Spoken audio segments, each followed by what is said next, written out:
महाप्रभु जी का प्रादुर्भाव हुआ। आहा, हितरवंश महाप्रभु का स्वरूप इतना सुंदर बताया सब रसिकों ने कि महाप्रभु जी को बाल्यकाल से लेकर के उनके विराजमान समय तक जब भी किसी ने देखा वो मोहित ही हुआ श्री महाप्रभु जी के रूप पर। क्यों महाराज जी? जब ठाकुर जी गोपियों को नहीं दिखते थे तब मधुर वंशी ही गोपियों को खींचती थी। तो वंशी तो कब से मधुर है, वंशी तो कब से सरस है, और वही वंशी ही रूप धारण करके आई हैं श्री महाप्रभु जी का। महाप्रभु जी का प्रादुर्भाव हुआ। वर्णन आता है चरित्र में कि सबसे पहला शब्द श्री हितरवंश महाप्रभु ने श्री राधा यही कहा। अभी तक दंतावली भी प्रकट नहीं हुई है और प्रथम वाक्य ही मुख से प्रकट हुआ है, श्री राधा श्री राधा श्री राधा। आजकल के माता पिता बालक नेक बड़ा हो जाए तो उससे बुलवाते हैं, बोलो मम्मा पापा चाची चाचा दीदी, नाम बुलवाते हैं। अरे नहीं, बालक जैसे ही आवे, देखो कृष्ण कठिन है वो ना भूल पाएगो, राधा। महाराज जो जिह्वा को तंतु से छुबाते हैं तब ध शब्द का प्रयोग होता है। अगर वो न भी छुबे तो ध शब्द कभी तोतलेपन में नहीं आएगा, राधा। अगर न बोल पाए तो भी, न छुबा के बोल पाए तो भी स्पष्ट ही निकलेगा, राधा। बालकों से सबसे पहले श्री किशोरी जी का नाम उच्चारण करवाओ, निश्चित ही उस बालक में कोई नाम आगे हो। अनायासी सर्वप्रथम नाम महाप्रभु जी ने अपने मुख से श्री राधा किशोरी जी का कहा। खेलते हैं राधा, बैठते हैं राधा, चलते हैं राधा।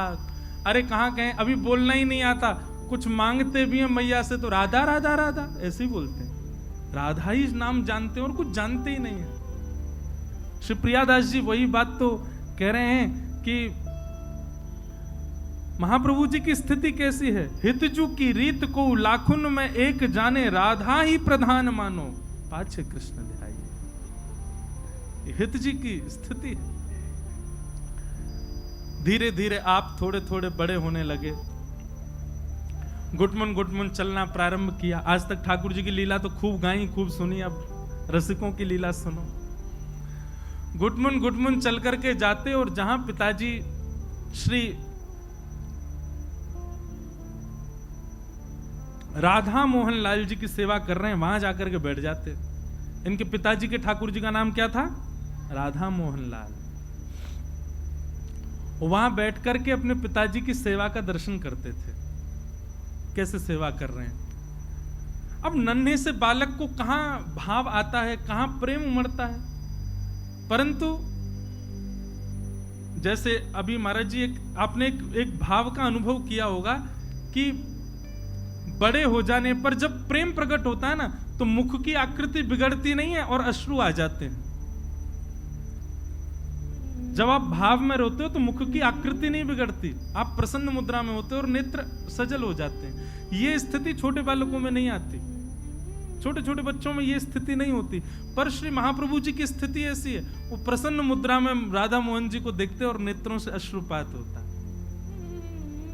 मां जब आती देखती तो उनको लगता पहले रोया होगा तब के आंसू ही होंगे, उठा के ले जाती। ऐसे श्री महाप्रभु जी धीरे धीरे बड़े हुए। पिताजी से कहते,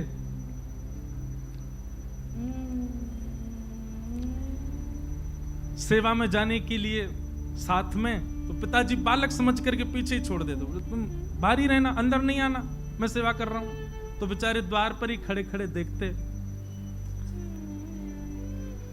स्थिति ऐसी हुई कि अब सेवा के बगैर रहा नहीं जाता। वंशी तो कैसे रहे ठाकुर के बिना। और महाप्रभु जी के 4 स्वरूप बताए गए हैं। वे आचार्य भी हैं, वे अंतरंग भाव से सहचरी भी हैं, और श्री हित का मतलब ही होता है प्रेम। प्रेम स्वरूप हैं। 4 स्वरूप बताए ना श्री प्रियादास जी महाराज ने। रहें कैसे सेवा के बिना? सेवा ही उनका सर्वस्व, उसके बिना कुछ आता ही। पिताजी नहीं प्रवेश करने देते तो बाहर चले जाते। बच्चे तो खेलते थे, महाप्रभु जी बैठे बैठे राधा राधा राधा चिंतन करते। उनका खेल ही सेवा है। प्रिया प्रियतम का अंतरंग विलास ही वैष्णवों की सेवा। उनका खेल ही वही है, उनकी दिनचर्या ही वही है, उनकी रहो बस, दोनों युगल सरकार प्रसन्न रहो, इसी में ही हमारा सुख। महाराज एक पद में पढ़ रहा हूं कछु दिना पहले, तो वह पद में और जैसे ही ठाकुर जी गए तो ठाकुर जी को पटकाऊ उरज गो, श्री जी भी उरज गई, ठाकुर जी भी उरज गए, तो सब सखियां अपने स्थान से उठ गई। अरे दोनों उरज गए, चलें तो। तभी ललिता विशाखा सखी ने सब रोक लिया, बोले सुनो उर्जे ही रहने दो इन्हें। बोले उर्जे ही रहेंगे तो कम से कम नेत्रन के सामने तो रहेंगे, सूरज गए तो कहीं और चले जाएंगे, उर्जे ही रहने दो। अब ये कितनी अंतरंग बात है, ये महलों की चर्चा है, बाहर वाले इनको बताना पड़ेगी यह बात की। महलन की चर्चा, महल में क्या होता है ये महल वाले ही जानते हैं, बाहर घूमने वाले बस अंदेशा लगाते रहते हैं ये चल रहा होगा। ये सब चर्चाएं अंदर भीतर की हैं, ये कौन समझे। तो रसिक जनों का खेल, रसिक जनों का जीवन, रसिक जनों की दिनचर्या केवल सेवा है ठाकुर जी की, उसके अलावा कुछ कर ही नहीं सकते वो। तो हितरवंश महाप्रभु क्या करते? अब सेवा भीतर तो मिलती नहीं, तो बालक बाहर खेल रहे होते, वो आके कहते चलो हरिवंश हमारे साथ खेलो। अच्छा, नाम हरिवंश क्यों पड़ा? क्योंकि जब नरसिंह श्री इनके जो बड़े भैया थे नरसिंह आश्रम जी, जब इन्होंने कहा कि ठाकुर जी ने आज्ञा दी है कि तुम्हारे वंश में भगवान की वंशी ही प्रकट होंगी पुत्र रूप धारण करके, याद रहे तुम्हारा वंश वर्धन होने वाला नहीं था, हरि ने वंश बढ़ाया है, इसलिए अपने बालक का नाम हरिवंश रखना। इसलिए उनका नाम हरिवंश रखा गया। जिनके वंश को हरि ने ही बढ़ाया है, जिनके वंश को हरि ने ही प्रारंभ किया, वो हरिवंश। और हित नाम क्यों लगा? हित माने प्रेम। जो प्रेम प्रदायन करता है कौन? हरि ने जिनका वंश बढ़ाया वो हित हरिवंश। तो हरिवंश चलो खेलो हमारे साथ। तो हरिवंश जी कहते मेरो खेल कछु अनोखो है, कछु अलग है। अच्छा, हम थोड़ी बताना भूल गए, बाद गांव में अवतार हुआ, जन्म हुआ, उसके बाद वे भी फिर माता पिता के साथ देवबंदी चले गए, जन्म ब्रज में ही हुआ। तो बच्चों के साथ बोले हम अलग लीला करें। वो क्या लीला करोगे? तो गौर वर्ण का एक बालक, गोरा गोरा बालक, उसको तो पीतांबरी पहना देते, उसके गले में हार पहना देते, उसके सिर पर मुकुट पहना देते, उसको पटका पहना करके वन के कुछ पुष्पों को लेकर के कान पर लटकाए दिए, कछु यहां कर दिए, इस प्रकार उनका श्रृंगार कर देते। और श्याम वर्ण का एक बालक, श्याम वर्ण के बालक को नीचे माताओं वाला जो होता, क्या बोलते हैं उसको, नीचे जो पहनती हैं लहंगा, हाँ लहंगा, लहंगा, ऊपर चुनरी, नाक में नथवे, सर मैया की निकाल लाते। और श्याम वर्ण के बालक को बिल्कुल गोपी जैसा श्रृंगार कर देते। मतलब मन में भाव क्या आता कि किशोरी जी तो आज पीतांबरी पहन करके, मुकुट पहन करके घूम रही हैं और श्याम सुंदर सखी बन करके घूम रहे हैं, ऐसी भावना आती उनके। परिवर्तित श्रृंगार कर देते। उनके श्रृंगार को ठाकुर जी स्वीकार करते थे।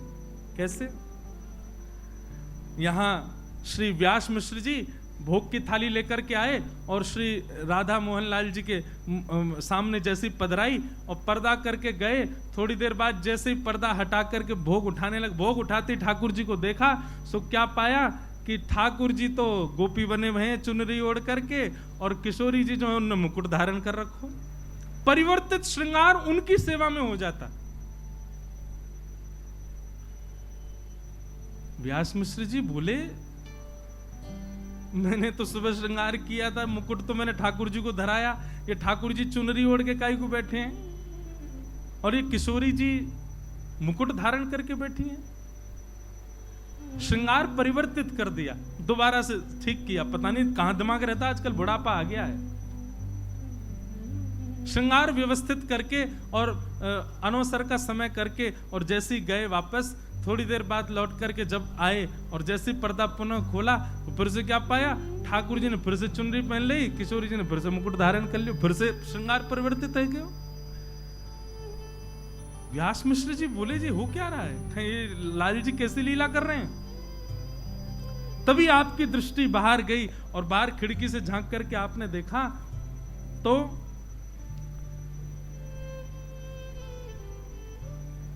हरिवंश जी अपने कुछ मित्रों के साथ क्रीड़ा कर रहे हैं, और तभी उन्होंने क्या देखा, एक श्याम वर्ण का बालक, वो तो चुनरी पहन करके घूम रहा है, और गौर वर्ण का बालक वो मुकुट पहन करके घूम रहा है, वो ठाकुर जी की तरफ भ्रमण कर रहा है।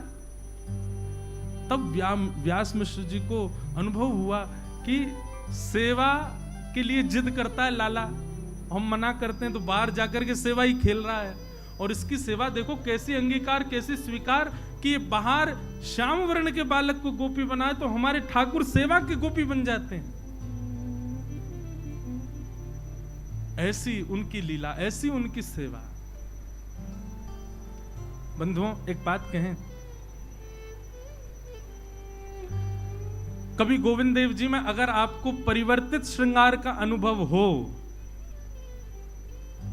होगा निश्चित, कभी परिवर्तित श्रृंगार का अनुभव होगा एक क्षण के लिए, जब हो जैसे हो, बस वही समय पकड़ लियो कि आज प्रत्यक्ष खड़े हैं सामने।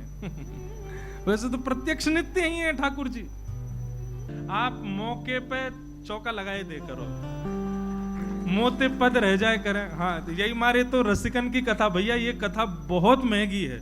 महंगी मतलब बहुमूल्य कथा है, दुनिया में कथा है, ये सब जगह सारी कथा महंगी है, पर ये बहुत ज्यादा महंगी है। यहाँ वही आ रहे होंगे जो हृदय से बहुत धनवान है, जिनको हृदय अधिकारी होगा वही या कथा में आ रहा हो, क्योंकि ऐसे रसिक जन बैठ करके कथा सुन रहे हैं।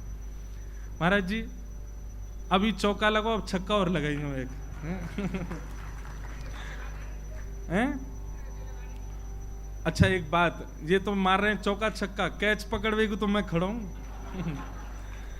मैं बाउंड्री पार जान नहीं दूंगा, पकड़ के गा दूंगा। बोल राधा सरस बिहारी लाल की। महाराज जी तो मुंह कुंज में ले गए, अब मैं कहां से सुनाऊं आगे के भाग। उलझ गए दोनों। तो बस ऐसी भाव समाधि में श्री हरिवंश जी रहते हैं बाल्यकाल से, बचपन से। बंधुओं, एक दिन ऐसी लीला घटी, एक दिन ऐसा मन में भाव आया कि कानपुरा ने कहा, श्री हृदयवंश महाप्रभु बालकों का श्रृंगार कर देते थे, अब तुम्हारा देवबंद के लोगों में इतनी भक्ति भावना तो थी नहीं। जब बालक लौट के अपने घर जाते, माताएं देखती चुनरी ओढ़ के घूम रहा है, महाराज पकड़ करके 2-4 उसमें धर देती। बोले कहां जाता है, क्या करके आता है? सखी बना घूमता है। अरे मेरा मित्र हरिवंश, वो तैयार कर देता है रोज मुझको। अब तो घर के लोगों ने अपने बालकों को भेजना बंद कर दिया। हरिवंश जी जहां बैठ जाए बालक जाती नहीं वहां पे। बोले हम तेरे पास नहीं आएंगे। क्यों? बोले तू सखी बना देगो। सखी नहीं बनाते हैं, प्रेम रस में डुबा देते हैं। लेकिन जो निश्चित प्रेम में डूबा होगा वो कभी भी शिकायत नहीं ढूंढता या अवसर नहीं ढूंढता सेवा से बचने का। वो तो अपनी सेवा कहीं और खोज लेता है। महाप्रभु जी ऐसे भ्रमण कर रहे थे अपने घर के आसपास के वन में, छोटे से बालक हैं, तभी उनको 2 युगल वृक्ष दिखाई दी, आसपास ही खड़े हैं दोनों। बोले आहा, दोनों युगल मिल गए। और संभवतः जो एक वृक्ष था वो त्रिभंगी था, उसकी जो आकृति थी वो ऐसी थी। वो हो, ये तो लाल जी हैं, ये सीधी सादी हमारी किशोरी जी हैं। तुरंत उनने तो महाराज वहीं पर श्रृंगार करना प्रारंभ किया। वृक्ष को ही श्यामा श्याम का रूप मान करके जो त्रिभंग वृक्ष था उसको ठाकुर जी का रूप धराने लगे, और जो सीधा सो वृक्ष खड़ो वो किशोरी जी के रूप में उसको तैयार करने लगे। श्रृंगार है गयो। अब माला कहाँ से लाएं? अब यहाँ पे मणि तो है नहीं, माणिक तो है नहीं, स्वर्ण तो है नहीं, तो सुंदर सुंदर पुष्प तोड़ करके लाए, उनकी माला बना करके वृक्षों को ही माला धारण करा दी। अरे जय जय, तैयार है गए, आरती कर दूं। आरती काहे की करूं? भाव की आरती लाई, आरती लेकर के आरती करते, अरे भोग तो लगायो ही नहीं, कहाँ जाऊं? वन में गए, सुंदर सुंदर वन के फल लेकर के आए। एक ही फल नहीं, आलस नहीं है भक्ति में, अलग अलग फल, अलग अलग प्रकार के फलों को लेकर के आए। फल को सुंदर दोना पत्ता का बना करके उसमें पधरा करके दोनों युगल के सामने पधरा दिया और बैठ करके वहीं कीर्तन करने लगे, स्वरूप का वर्णन, लीलाओं का भाव चिंतन करने लगे। यहां पिताजी ने अपने राधा मोहन जी का स्वर्ण का श्रृंगार किया था। भोग में आज बढ़िया सुंदर पूड़ी, कचौड़ी, रबड़ी, आलू की सब्जी और जन क्या क्या बना था, उसका भोग धराया था। पर्दा करके और महाराज गए, थोड़ी बहुत देर बाद लौट करके आए तो सब बदल गया। ठाकुर जी के सोना चांदी के सबरे श्रृंगार जो हैं वो बनमाली बन गए, सबरे फूलन के और वन के पत्तान के श्रृंगार है गए, और सामने रखे हुए सब मेवा बाटी, 56 भोग, सब अंतर ध्यान है गए, फल प्रकट है गए। व्यास मिश्र जी बोले ये पर्दा के पीछे ही होता है जो होता है। मैं इतना सुंदर श्रृंगार करके जाऊं, ऐसा कछु करके जाऊं, ये कैसे परिवर्तन हो जाए? तो उनको आभास तो हो गया था कि हरिवंश बाहर अपने मित्रों के साथ लीला करता है, खेलता है, और उसकी लीला ये राधा मोहन जी स्वीकार कर लेते हैं। लेकिन आजकल तो मैंने सुना बालक आते ही नहीं, अब किसका श्रृंगार कर रहा है? दौड़ते दौड़ते दौड़ते पहुंचे, आहा, एक सघन वन कुंज में 2 युगल वृक्ष हैं। दूर से देखने पर प्रतीत हो रहे हैं कि साक्षात राधा मोहन जी खड़े हैं। क्या त्रिभंग स्वरूप में जो है वो कृष्ण श्रृंगार में, और सीधे जो है वो किशोरी जी के श्रृंगार में, और वहीं सामने बैठ कर के उनको वन फलों का भोग अर्पित करा रहे। दृश्य देख करके आनंदित हो गए। ऐसी उनकी सेवा। एक भाव तो मैंने पहले ही बताया, अमनिया नहीं पाते थे। अमनिया का मतलब होता बिना भोग लगा, भोग ही पाते थे। अब धीरे धीरे पिताजी को विश्वास होने लगा कि भाई इनमें भक्ति जागृत हो गई, अब इनको धीरे धीरे सेवा में लाया जाए। तो पिताजी उनको लेके तो आते, पर ठाकुर जी का स्पर्श नहीं करने देते। बालक है कहीं गिर नहीं दे, बालक है कहीं कोई त्रुटि ना कर दे, खड़े हो जाओ, आज तुम एक काम करना। बोले क्या? वो ठाकुर जी को गर्मी ना लगे, पंखा की सेवा करना, बीज ना डुराओ ठाकुर जी को। जो सेवा दे देते इतनी निपुणता से करते, सौभाग्य मानते, चलो कुछ तो मिला सेवा में। पिताजी श्रृंगार कर रहे होते, महाप्रभु जी के मन में आता कि बताऊं, ऐसे नहीं ऐसे करो, लेकिन बेचारे बोलते तो पिताजी हमको बताओगे, खड़े रहो। मन ही मन विचार करते, बोले जल्दी से मुझे बड़ा करो, मुझे सेवा करनी है आपकी। पिताजी तो छूने ही नहीं देते, लेकिन जहां जैसा भाव मिलता उसको स्वीकार करते। पिताजी जो आज्ञा करते उसको स्वीकार करते। एक दिन अब बीजना डुरा रहे थे श्री ठाकुर जी को। ठाकुर जी बैठे हैं, बीजना करते करते करते करते करते भाव समाधि में प्रवेश कर गए। उस दिन शरद पूर्णिमा थी, और शरद पूर्णिमा को वंशी ना बजे ये कैसे हो सकता है? वो तो प्रमुख दिन है। उसी दिन तो प्रथम बार ठाकुर जी ने प्रेम की वंशी बजाई। बाकी के दिन तो ठाकुर जी वंशी बजाते थे, पर अपनी प्रेमास्पदों के लिए और अपनी ब्रज की सब सहचरियों के लिए वंशी तो ठाकुर जी ने पूर्णिमा, शरद पूर्णिमा को ही बजाई है। शरद पूर्णिमा का दिन था, श्वेत वस्त्र पहने हैं, श्वेत मुकुट धारण, रास के लिए तैयार हुए ठाकुर जी। श्वेत मुकुट धारण किया है, श्वेत ही कुंडल हैं, श्वेत ही आवरण हैं, और आज तो ठाकुर जी का सारी सामग्री भी श्वेत ही श्वेत बनाई है। ठाकुर जी को प्रसादी भी उस दिन श्वेत ही पधराई जाती है। सब ठाकुर जी श्वेत ही श्वेत पाते हैं। और श्री महाप्रभु जी सेवा में खड़े हैं, करते करते करते करते अब मानसिक स्थिति आने लगी। मानसिक स्थिति क्या है? नेत्रबंद हो जाते हैं और नेत्रबंद में एक कुंज प्रकट हो जाती है। उस कुंज में श्यामा श्याम विचरण करते हुए दिखते हैं और उसी सेवा में अपने आप को भी देखने लग जाए साधक, उसी को मानसी सेवा करते हैं, मानसी सेवा कहते हैं। और याद रखिएगा, ये रसिक त्रिवेणी श्री हितरिवंश महाप्रभु, स्वामी श्री हरिदास जी महाराज और हरिनाम व्यास, ये तीनों मानसी के उपासक हैं। प्रत्यक्ष सेवा करते हैं पर उससे भी ज्यादा अधिक मानसी सेवा करते हैं। नेत्र बंद करके हृदय कुंज में श्यामा श्याम को लाड़ लड़ाते हैं। ठाकुर जी बोले, अरे हित सजनी, आनंद ना आए रहे हो, जय जय, कहा सेवा करूं? बोले मुंह को तीन ही तो सेवा भामे। बोले कहा? बोले पहले तो साज श्रृंगार, मेरो श्रृंगार खूब रज रज के करो। आज मैं लग तो चौक ही रहे हूं, खूब सुंदर श्रृंगार धारण कराया हो तुम्हारे पिताजी ने।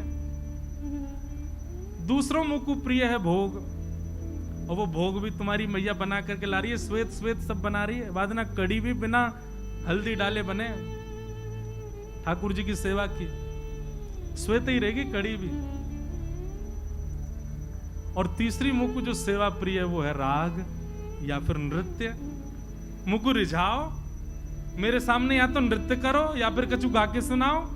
जे जब तक ठाकुर जी को कुछ सुनाया नहीं जाता, बुरा नहीं मानिएगा, तब तक सेवा ठाकुर जी को ऐसी लगती है जैसे बिना नमक की सब्जी। आपने मसाले तो खूब डाले, आपने घी तो खूब भरपूर मात्रा में डाला, आपने बढ़िया सब्जी को पकाया, सब कुछ सिद्ध किया, लेकिन नमक नहीं डालो तो जितने मसाले डले, जितनी सामग्री डली, उन सब का कोई प्रयोजन रह पाएगा? नहीं। आपने श्रृंगार खूब बढ़िया कर दिया, आपने भोग बहुत सुंदर सजा दिया, लेकिन ठाकुर जी को कुछ गा के नहीं सुनाए हो, तो आप ये समझ लियो कि आपकी सेवा तो भाई, लेकिन नमक नहीं पड़ो। ठाकुर जी पा तो लेंगे, लेकिन बार बार कहेंगे सुख ना यार हो, आनंद ना यार हो। इसलिए भैया राग बहुत जरूरी है। अब महाराज जी उनकी बात आती है जिनको राग गाने ही नहीं आते, वो क्या करना? तो महाराज जी घर वाले यूं करें, यानी हमारे जो है का नींद वीद सब उड़ा रखी, रोज सवेरे ही रैंकन लगे। अच्छा एक बात कहे, अष्ट सखाओं की वार्ता में एक प्रसंग आता है कि एक बार कोई श्रीनाथ जी के सामने गा रहा था, बेसुरा गा रहा था, स्वर नहीं था बिल्कुल भी, और वो इतनी जोर जोर से आलाप ले ले करके, क्योंकि गाने वाले को लगता है मैं सुरीला ही गा रहा हूं, गाने वाले को यही लगता है कि मैं अच्छा ही गा रहा हूं, और वो ऐसा रज रज के गावे। इतने में कुंभन दास जी आ गए। कुंभन दास जी आकर के बोले, क्या कर रहे हो भाई? राग सुना रहा हूं ठाकुर जी को। बोले तेरे राग में एक भी स्वर तो बढ़िया लग नहीं रहा है, काय को ऐसे गा रहा है? वो तुमको नहीं पता, ठाकुर जी राग नहीं देखते, ठाकुर जी अनुराग देखते हैं। कुंभन दास जी बोले, वो बात तो ठीक है, ठाकुर जी अनुराग देखें, लेकिन भाई मुझको एक बात बता, जिसके स्वर से इंसान नहीं रीझ रहा, उसके स्वर से परमात्मा कैसे रीझेगा? तो महाराज कुंभन दास जी तो ऐसे ही अष्ट सखा तो कछु भी भाव के, पर याद चक्कर में गानों मत छोड़ी हूं, गाओ, भले ही घर वाले पीछे डंडा लेके भागे, फिर गाओ, ठाकुर जी को नित्य सुनाओ। हमारे एक पंडित जी हैं, उनसे गाना नहीं आता, वो जबरदस्ती हमारे लाल जी के सामने गाते हैं, जबरदस्त रोज गाते हैं। और महाराज जी मैं उनसे कहूं, मैंने कि तुम्हारा सा तो सध नहीं रहा है, तो बोले आप अभी सा पे ही पड़े हो, मैं तो का साध रहा हूं। का जो स्वर ही नहीं होता सप्त स्वरों में, वो का साध रहे। मैंने कि का साध रहे हो? बोले हाँ। जो टीवी में दिखाए गए ये वो महापुरुष नहीं है, वो दूसरे हैं, वो आए नहीं है यहाँ। तो आहा,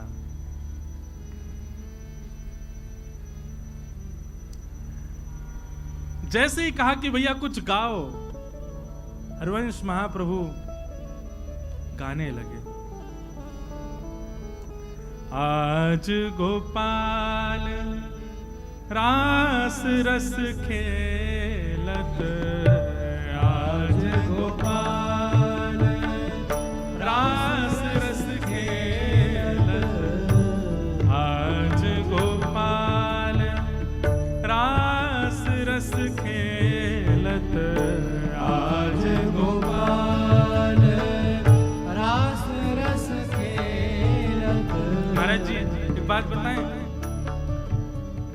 गावे में हमारी श्री जी निपुण है, नाचवे में हमारे लाल जी निपुण है। श्री गोविंद दास जी की वाणी में आवे, एक बार गोविंद स्वामी गा रहे थे, तो गाते गाते बीच में टोक रहे थे, ए ढंग से गाओ, ऐसे नहीं ऐसे गाओ। तो गोसाई जी सामने बैठे बोले, किसको टोकते हो बार बार? तो गोविंदास जी बोले, तुम्हारो लाला बैठो है, कान पे हाथ धर के स्वर लगा रहे हो, ठाकुर जी ऐसे गा रहे हैं। बोले लेकिन माने ना है, स्वर बिगाड़ दे बार बार। तो गोविंदास जी की बात सुनकर के गोसाई जी के नेत्र सजल हो गए। तुम कितने भाग्यशाली, ठाकुर जी का स्वर सुनते हो तुम। सुनो ना, ये बताओ ठाकुर जी कैसा गाते हैं? गोविंदास जी के नेत्र सजल हो गए। बोले मैं कहा बताऊं, जब पंचम स्वर लगावे ना, अपनी कमर पे हाथ धर लें क्योंकि स्वर ना निकले, और जब कमर पे हाथ धर के स्वर निकाले ना, इतनो प्यारो लगे लाला, इतनी सुंदर वाणी लगे लाला की इतनो सुंदर गावे ठाकुर जी।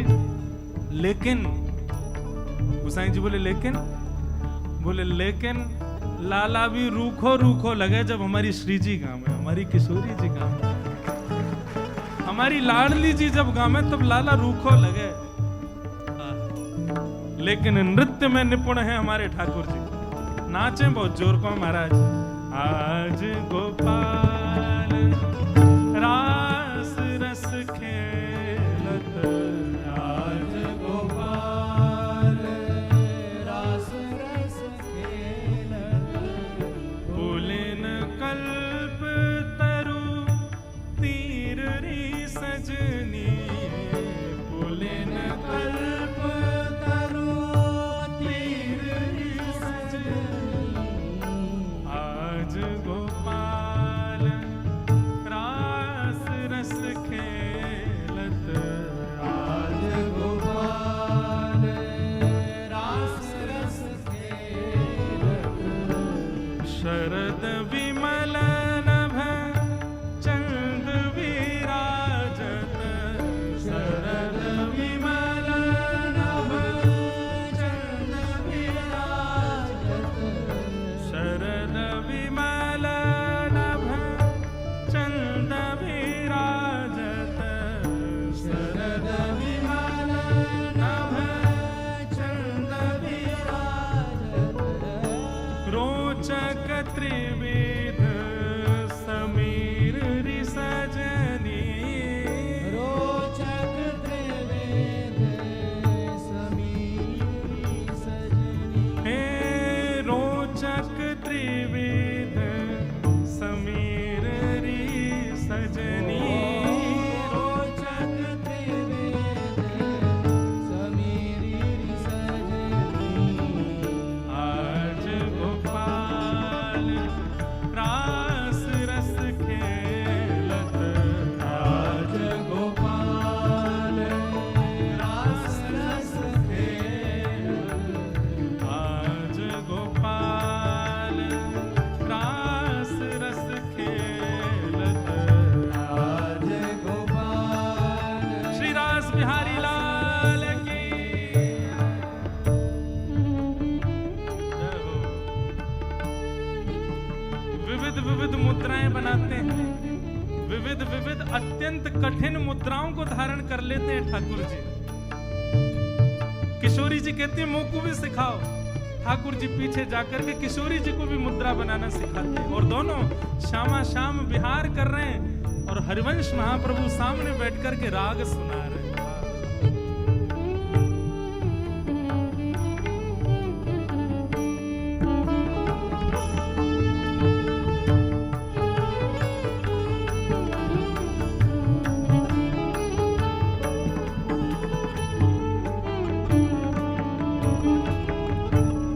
चंपक बकुल मालती मुकुलित, चंपक बकुल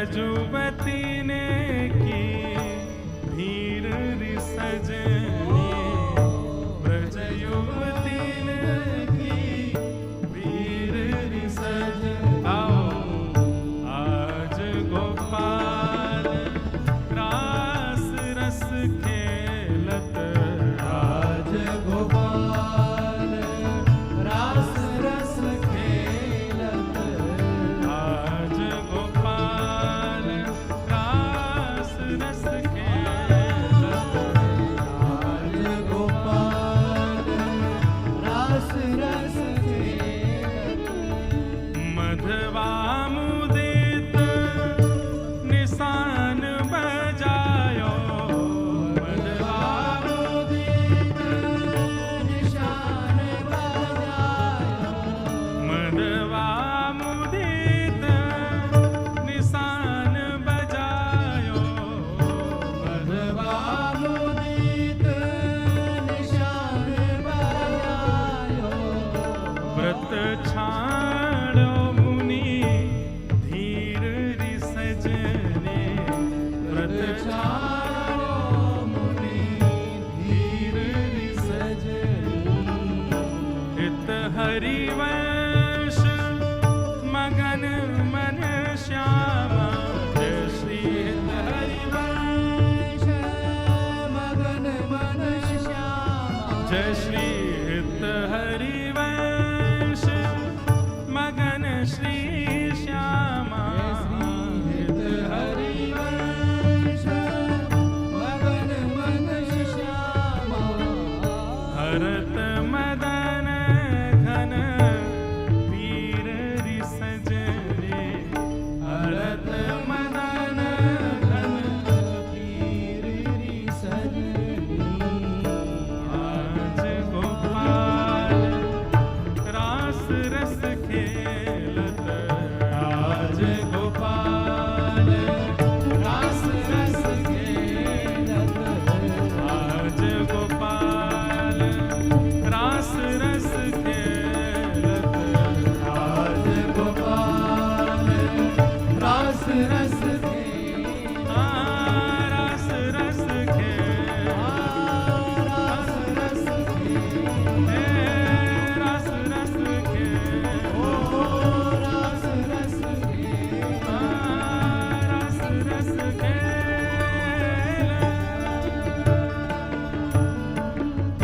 बोल रास बिहारी लाल की जय। अब हरिवंश महाप्रभु तो रास का पद गा रहे हैं मानसी में, और ठाकुर जी रास विहार कर रहे हैं।